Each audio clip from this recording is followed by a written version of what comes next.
Hop, 3 ta loyiha 18/6 ga 43 metrlik yer. 3 ta loyiha joylangan. Bu biznes plan uchun yoki-da alohida bo'lib ham qurilish qilsa bo'ladigan joy. Hozir sizlarni umumiy tanishtirib chiqaman. Nimaga bu joyimizni 3 ga bo'lib qo'yilgan? 8 sotuvlik quruq yerimiz bor, xuddi shu o'lchamda.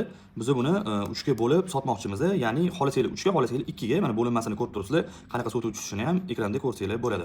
Mana tepadagi loyihamiz bo'yicha uy ko'rinishi bu yerda hozir bir qavatli ko'rsatilgan, lekin buni bemalol biz 2 qavatliga ham mo'ljallasak bo'ladi. Sababi yerimizni kichkinaligini hisobiga xonalar kimgadir ko'proq kerak bo'ladigan bo'lsa, shuni o'shanga moslab turib, egalari tomonidan taklif bo'ladigan bo'lsa, bo'lib qilib berish imkoni bor.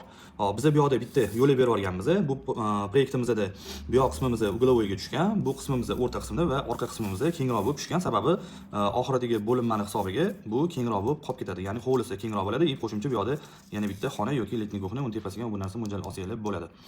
Hop, agar kimdir yer olmoqchi bo'lsa, hozirgi kunda bilasizlar, 8 sotuvni yaxlit olish imkoni yo'q. Imkoni borlar olsa bo'ladi, lekin qimmatligi bo'lgani sababli hozir naloglar ham oshib ketgan. Ja unaqa talab yuqori emas katta yerga. Shuning uchun biz buni sizlarga taklif bilan chiqyapmiz. 3 ga bo'lib ham sotishimiz mumkin. Ya'ni sizga agar bu uglovoydagi qism yoqadigan bo'lsa, uglovoydigini, o'rta qism yoqadigan bo'lsa, o'rta yoki orqa qismni olsangiz ham bo'ladi. Yoki biznes taklif bilan chiqsanglar, umumiy sotib olib turib, o'zingizlar shu qurilishlarni qilsanglar ham bo'ladi. Sizlarga qulaylik bo'lsin degan maqsadda xolasanglar 2 ga, xolasanglar 3 ga bo'lib ham biz yerda sotishimiz mumkin. Ekranda ko'rsatilgan raqamlarga telefon qilsanglar, bemalol batafsil yana ma'lumot olsanglar bo'ladi. Hop, sizlarga umumiy tushuncha bo'lishi uchun mana primerni ko'rsatib chiqamiz. Uglovoydagi joylashgan joyimiz. Bu yoq tomondan kirganimizda mana bemalol kalitga qo'yib ham moslashib qo'yilgan yoki darvozaxona yoki bu yoq tarafdan ham darvozaxona qilsanglar bo'ladi. Bu o'zingizlarning xohishingizdan kelib chiqqan holatda.